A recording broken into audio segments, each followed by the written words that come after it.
Ei, boa tarde para todos.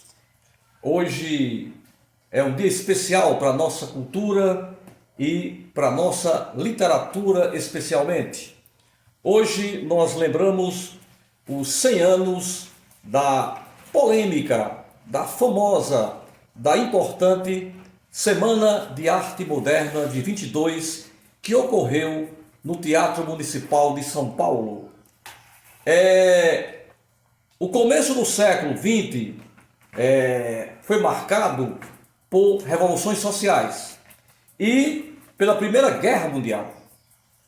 As estruturas tradicionais foram abaladas. Já a arte engaja-se nos seus aspectos sociais e isso vai trazer um elemento novo para não só a literatura, para a arte e para a cultura mundial. Afinal, incorporar o cotidiano à arte é uma proposta, por exemplo, dos futuristas, né? E no Brasil, as manifestações modernistas já ocorriam bem antes de 22. Por exemplo, o ano de 1917, nós temos alguns lançamentos importantes de obras modernistas.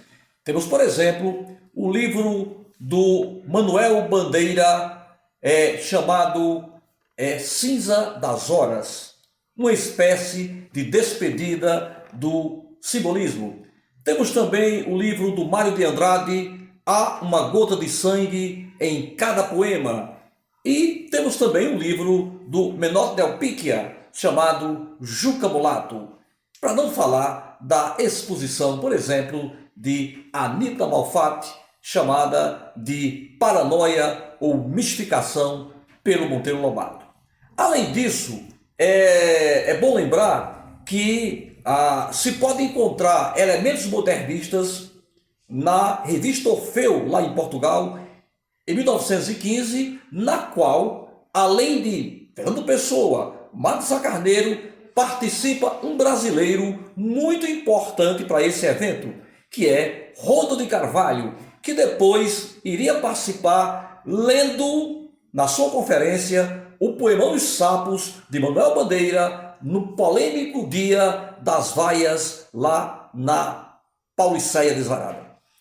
Outra coisa importante para lembrar aqui é que, segundo os historiadores, já se pode falar em elementos modernistas, em prenúncios modernistas, a partir da chamada padaria espiritual, que ocorreu aqui no Ceará, né? Lá no Cafejava, em Fortaleza, 20 anos antes do modernismo. Portanto, alguns elementos que seriam modernistas, que seriam modernos, podem ser encontrados nos padeiros e no jornal Pão da famosa padaria espiritual aqui no Ceará. Mas fiquemos hoje somente com a Semana de Arte Moderna. E por que Semana de Arte Moderna? Vejam que aqui ao meu lado tem uma réplica de um quadro muito famoso que representa o modernismo. É o quadro Abaporu, né, da Tarsila do Amaral, que é sem dúvida um dos ícones da Semana de Arte Moderna, depois da Semana de Arte Moderna e do próprio modernismo. Já que a Tarsila, a Anita Malfatti e outros artistas não literatos também participaram. Por isso que o nome é Semana de Arte Moderna. Vamos lembrar algumas figuras importantes. Na literária, nós temos Mário e Oswald de Andrade, que apesar do sobrenome, não são primos. Nós temos Menotti Del Picchia, nós temos, vamos ver assim, outros autores menos citados, e temos também pintores como a Anita Malfatti e a Tarsila do Amaral e o Di Cavalcanti. Temos músicos como Guiomar Novaes e Heitor Villa-Lobos. Temos escultor como Victor Brecheret. Então, na verdade, foi uma semana de arte moderna. Claro que a literatura teve um espaço destacado, em especial pelas conferências do Graça Aranha, do Mário de Andrade, do Rodo de Carvalho, mas foi uma semana de arte moderna. Inclusive, uma das noites mais polêmicas foi a apresentação do Villa-Lobos, né? Que por um equívoco lá não pôde calçar os pares de sapato, e aí alguém pensou que usar um sapato e o outro pé sem sapato seria uma forma de ser moderno, né? Na verdade foi uma necessidade física do grande maestro brasileiro Heitor Villa-Lobos. Então a Semana de Arte Moderna, portanto, se desdobrou em vários elementos importantes que a gente pode, digamos assim, destacar hoje como a grande revolução na arte modernista brasileira, a partir de São Paulo, que era realmente um centro cultural importante do Brasil, ainda é. Então, Rio e São Paulo eram os difusores dos movimentos artísticos e políticos brasileiros. Inclusive, vou lembrar a política do café com leite, as eleições presidenciais na República Velha, né? As relações com Minas Gerais, a capital Rio de Janeiro. Havia também um grupo no Rio modernista, entre eles está, por exemplo, o Sérgio Buarque de Holanda, né? Entre outros. E automaticamente a gente pode depois aqui destacar que há exatamente 100 anos, no dia 13 de fevereiro de 2022, há 100 anos, portanto, a Semana de Arte Moderna gerou muitos protestos, gerou muitas críticas, mas, na verdade, esse era o objetivo dos primeiros modernistas, ou como alguns diziam, dos futuristas, né? Que queriam exatamente, como centro do seu trabalho, queriam chamar a atenção para a renovação ideológica e a renovação estética da arte brasileira, que ainda vivia motivada, um pouco impulsionada pelos mestres do passado, pela escrava que não é Isaura, né? Pelo pseudo-romantismo, pelo sentimentalismo, pelo realismo e até por algumas gotas de sentimentalismo romântico, né? Então, já com o chamado pré-modernismo, aquele período que antecede a Semana de Arte Moderna, já se percebe naquele período autores que já apresentavam elementos que depois seriam incorporados ao modernismo. Um deles, importantíssimo, é exatamente a realização de uma obra que detectasse os problemas sociais do Brasil, que vão ser bem apurados, por exemplo, pelo regionalismo de 30, ou, se quiser, pelo próprio modernismo como um todo, na poesia e especialmente na prosa. Mas é bom lembrar que os elementos mais importantes desse primeiro instante modernista, pós-Semana de Arte Moderna, foram os elementos estéticos, né? A questão da renovação da poesia, a obrigatoriedade de ter que ser soneto foi descartada, de haver rima, a questão do cotidiano, a incorporação do humor, do problema piada, do cotidiano, dos elementos prosaicos, por exemplo, que você vê em Manuel Bandeira, que você vê em Drummond, no Mário de Andrade, no Oswald de Andrade e em outros poetas posteriores à Semana de Arte Moderna, né? O cotidiano, o prosaico, o simples, a língua falada pelo povo brasileiro, né? Sem ser aquele português castiço camoniano, tudo isso passou a ser um elemento diferencial de nossa literatura e, claro, também da nossa arte, né? A partir da Semana de Arte Moderna.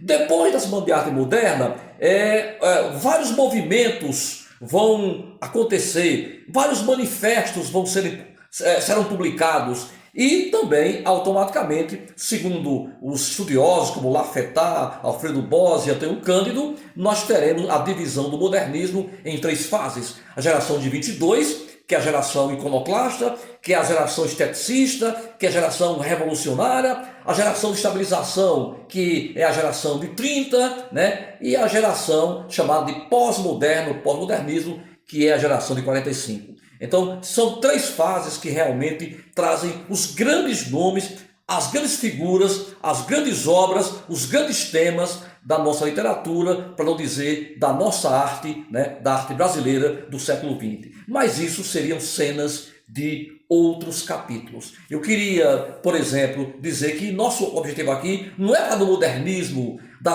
divisão em 3 fases. Nossa preocupação aqui é exatamente atentar para as questões iniciais né, do chamado modernismo, da chamada Semana de Arte Moderna.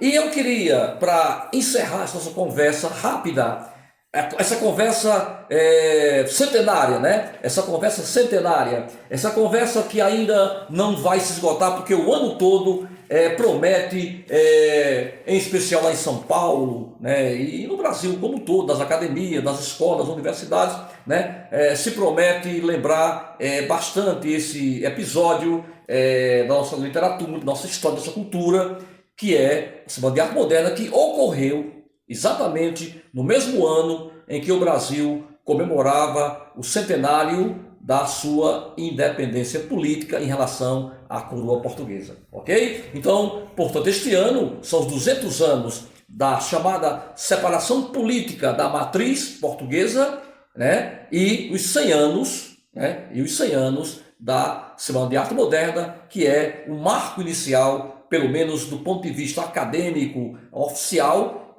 do chamado modernismo do Brasil.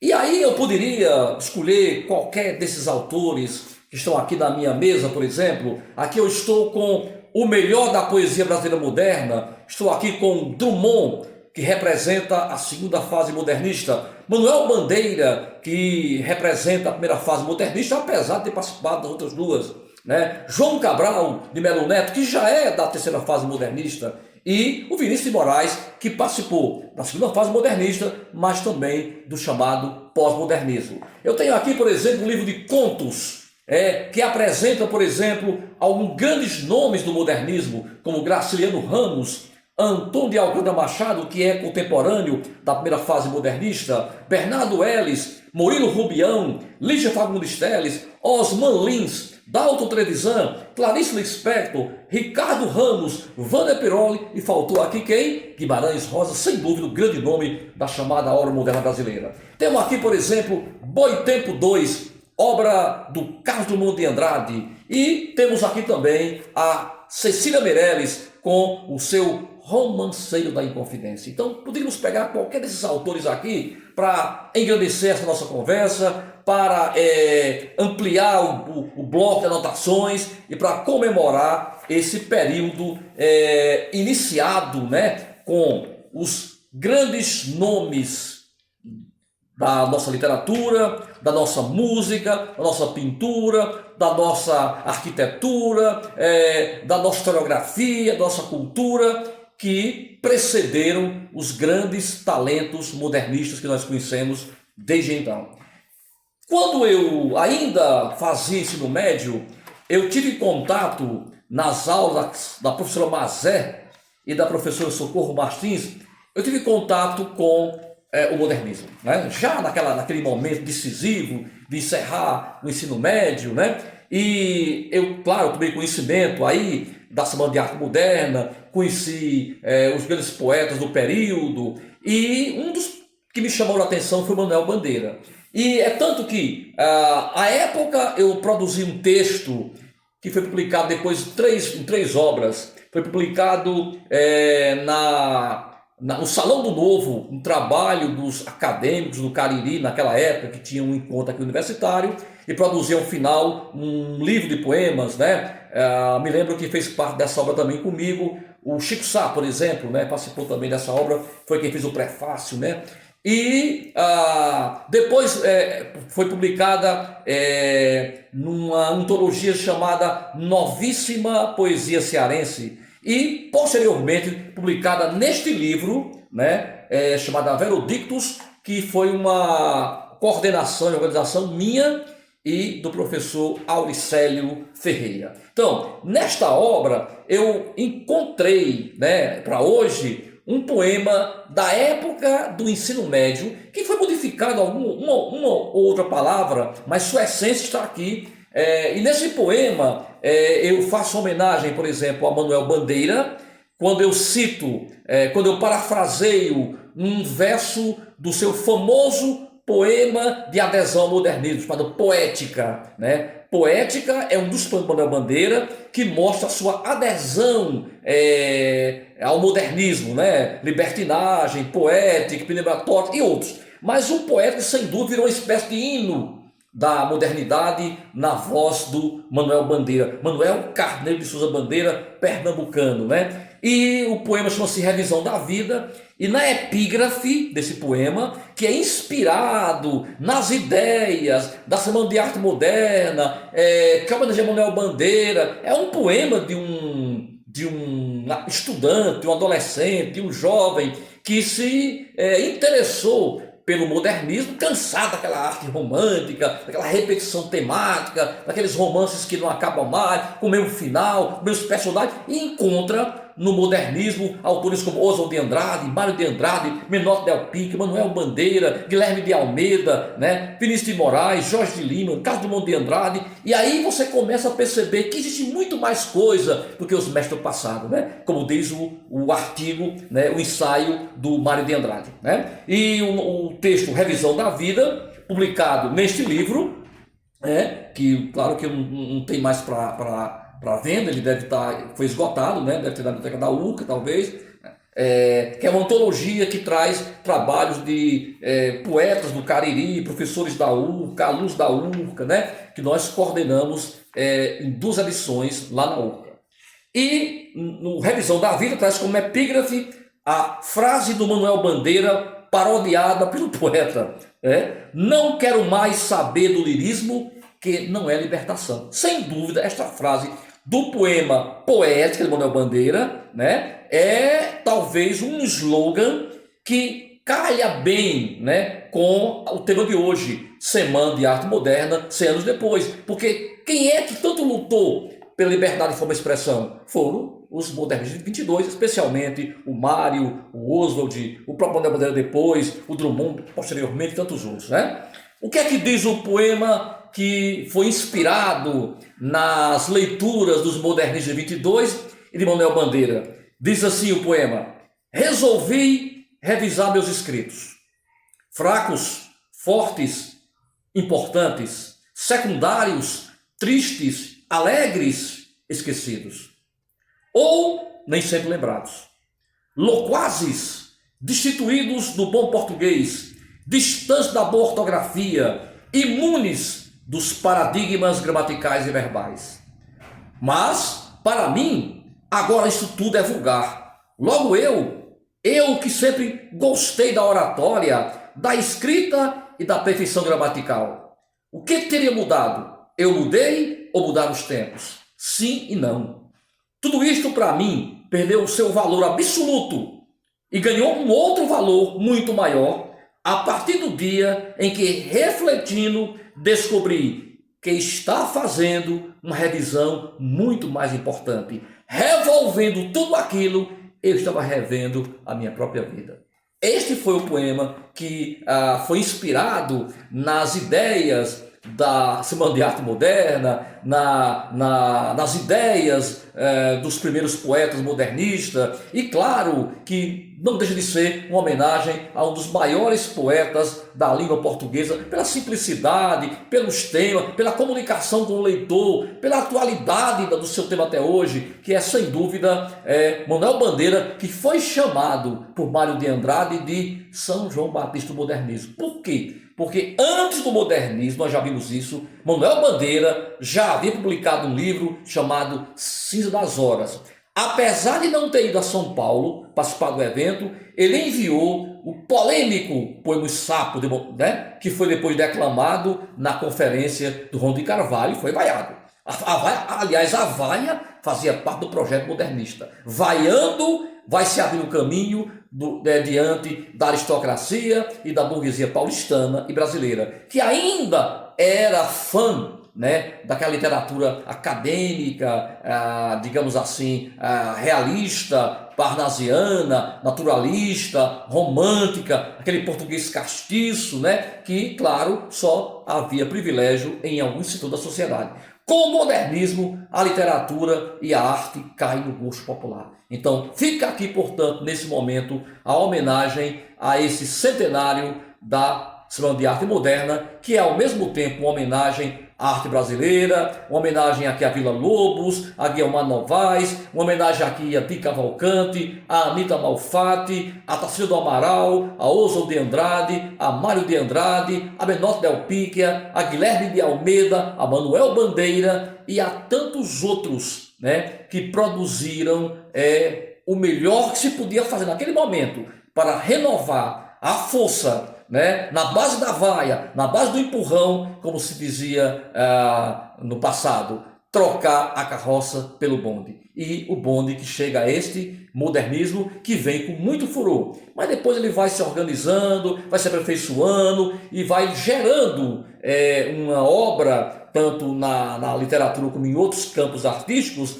que traz nomes como Portinari, por exemplo, na pintura, né? Que vai trazer, por exemplo, a integração depois da poesia com a música, que nós já conhecemos em aulas sobre Vinícius de Moraes, por exemplo, e que vai trazer depois grandes nomes no regionalismo, como Graciliano, né? Como Guimarães Rosa, no romance psicológico, como Clarice Lispector, na poesia, por exemplo, como Ferreira Goulart, Mário Quintana e tantos outros que seria aqui impossível de declinar. Então, fica aqui, portanto, esse registro. O Brasil deve lembrar sempre os seus grandes momentos. Momentos esses que não devem ficar no passado, porque são esses momentos que revigoram o presente, que antecipam o futuro e que dá a nós uma melhor contribuição, uma melhor compreensão do nosso passado. Não importa como ele foi, mas, parodiando aqui Belchior, eu acho que a melhor frase para a Semana de Arte Moderna seria essa, né? O passado é uma roupa que não nos serve mais. Muito obrigado e viva a arte brasileira e viva a Semana de Arte Moderna.